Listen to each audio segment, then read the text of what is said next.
She does not ache because you stop texting. She aches when her softness no longer makes you forget your standards. That is the difference most men never understand. They think no contact is the weapon, so they go quiet, stop calling, stop replying, and hope the silence makes her miss them. But inside they are still waiting, still checking, still wondering if she noticed, still hoping one late-night message pulls the whole story back open.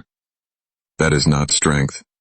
That is desire sitting in a cage pretending to be discipline. What hurts deeper than silence is when she feels that she no longer has emotional access to you. She sends a warm message and you do not lose yourself. She gives you a little softness and you do not throw your peace away.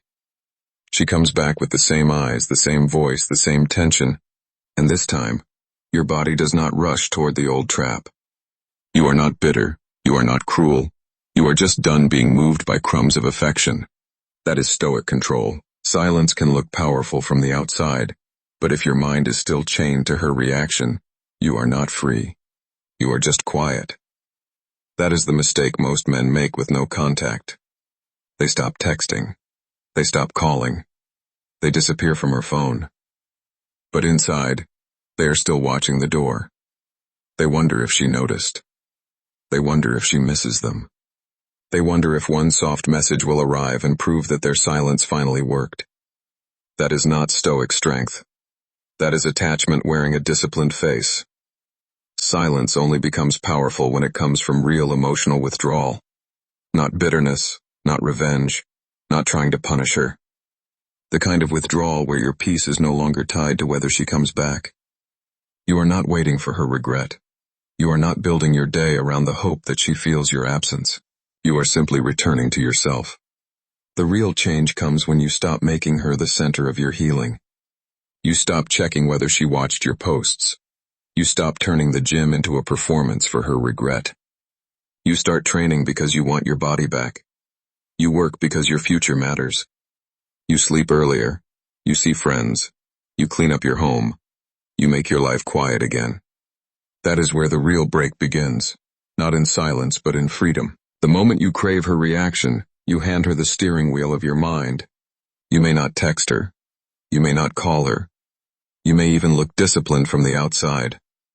But if your whole body is still waiting for her to notice your silence, then she is still controlling the room inside you.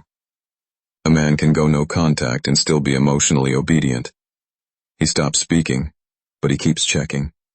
He stops replying, but he keeps imagining what she thinks. He posts a picture and wonders if she saw it. He goes to the gym and secretly hopes she hears about it. He tells himself he is moving on, but every move is still aimed at producing a reaction from her. That is not freedom. That is performance. Epictetus said if you are upset by anything external, the pain is not due to the thing itself, but to your estimate of it, and this you have the power to revoke at any moment. Her silence does not own you. Her reaction does not own you. What owns you is the meaning you keep attaching to it. A stoic man breaks that pattern. He stops using her reaction as proof of his worth. He stops asking the invisible question, did I affect her? He understands that real power is not making her feel something. Real power is no longer needing her to feel something before he can stand tall. The deepest access a woman can have to a man is not his phone number. It is not his bedroom. It is not even his time. It is his emotional center.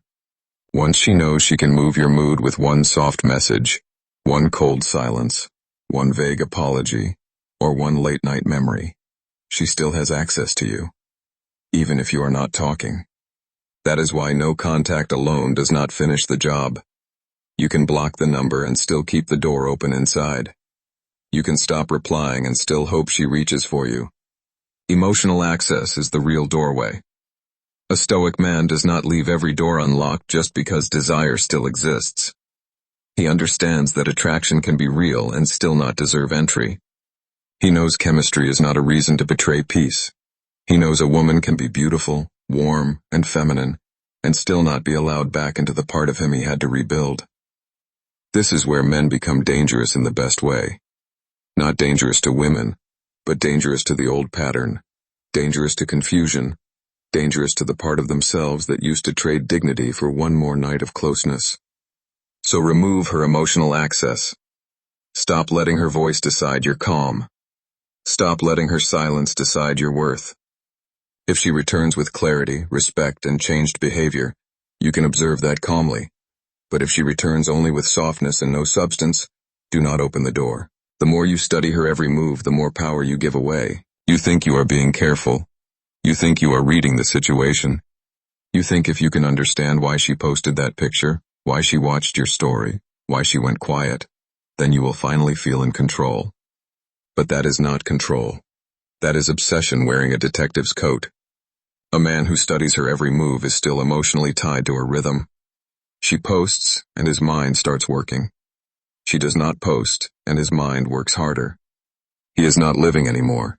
He is interpreting, and interpretation becomes a prison. Epictetus said it is not things themselves that disturb us, but our opinions about them. Her move is just a move. The suffering begins when you turn it into a story. Most men stay trapped because studying her gives them the illusion of closeness. They are not with her, but they are still orbiting her. They are not texting her, but their mind is still visiting her every hour. They stop contact, but they keep surveillance. They stop speaking, but they keep monitoring. That has to end. Stop asking what every post means. Stop checking who she follows. Stop measuring your worth through her online behavior. Bring your attention home. Put that energy into your body, your work, your sleep, your mission, the life you keep neglecting while trying to understand someone who may not even understand herself. The moment you stop studying her, your nervous system gets quiet. Your mind stops running after clues and your masculine energy returns to your own hands. One of the hardest chains to break is the need for a woman to finally understand you. Not love you, not come back, not apologize. Just understand what you meant. Understand how much you tried. Understand why you stayed. Understand how badly her confusion affected you. But needing her understanding can keep you trapped long after the relationship is already over. Most men do not realize this. They think they are seeking closure, but often they are still seeking validation. They replay old conversations in their head.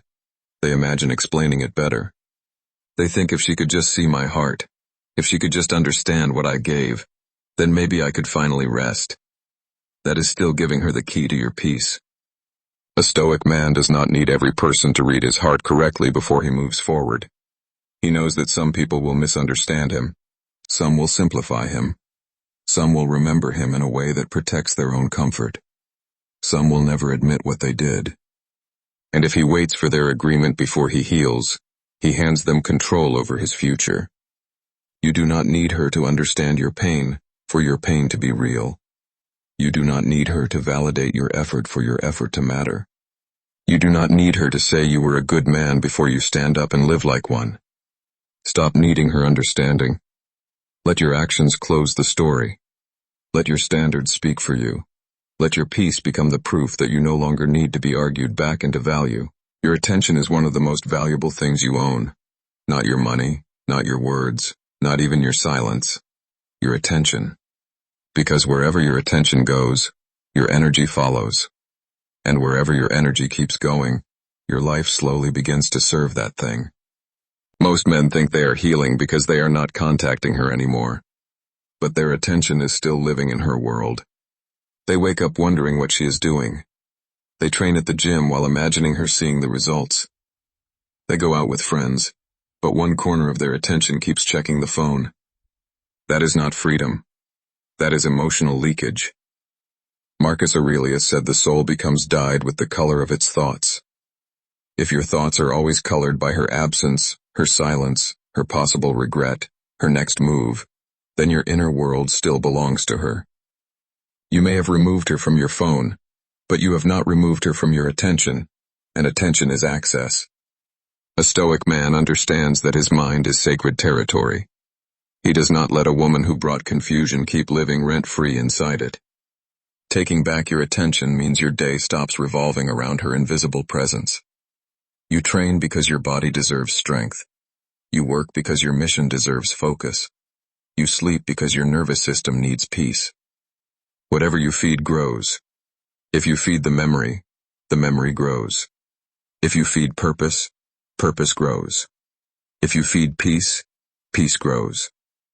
Your attention is not just awareness, it is investment. A man becomes powerful when his attention obeys his values, not his cravings. The moment she can still disturb your nervous system, she still has access to you, not because you are texting, not because you are calling, but because one message, one silence, one picture, one memory, can pull your body back into the old story. That is not peace. That is a leash you cannot see. Becoming untouchably calm does not mean becoming cold. It does not mean pretending you never cared. It does not mean acting like stone while your heart burns. It means you have trained yourself to feel the pull without obeying it. You notice the emotion, but you do not become its servant. Untouchable calm is not silence used as revenge. It is not bitterness dressed as strength. It is the steady refusal to let old softness override new standards. It is the ability to feel desire, nostalgia, and tenderness without handing your peace back to the person who once shook it. A stoic man does not need to prove he is over her. He simply stops being moved by every signal. If she reaches out, he stays clear. If she disappears, he stays clear. If she remembers him, he does not collapse. If she forgets him, he does not chase. That kind of calm changes everything because it cannot be controlled by crumbs. So become untouchably calm. Let your body learn that a message is not a command. A memory is not a mission. A soft tone is not a reason to betray your standards. You can care and still not return.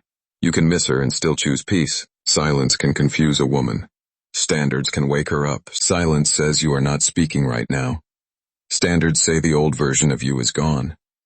And the door she used to open with one soft message does not open the same way anymore. That is why standards hurt more than silence.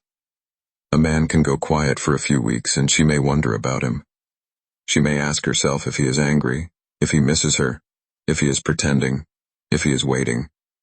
But if she feels that his standards have changed, that is different. Now she is not dealing with a tactic. She is dealing with a new man. Silence can still be temporary. Standards feel permanent. Most men fail here because they confuse no contact with self-respect. They stop talking. But the moment she returns with warmth, they throw the whole standard away. She says, "I miss you," and he forgets the disrespect. She sends one soft late-night message and suddenly the man who promised himself he was done is right back where he started. Marcus Aurelius said, "If it is not right, do not do it.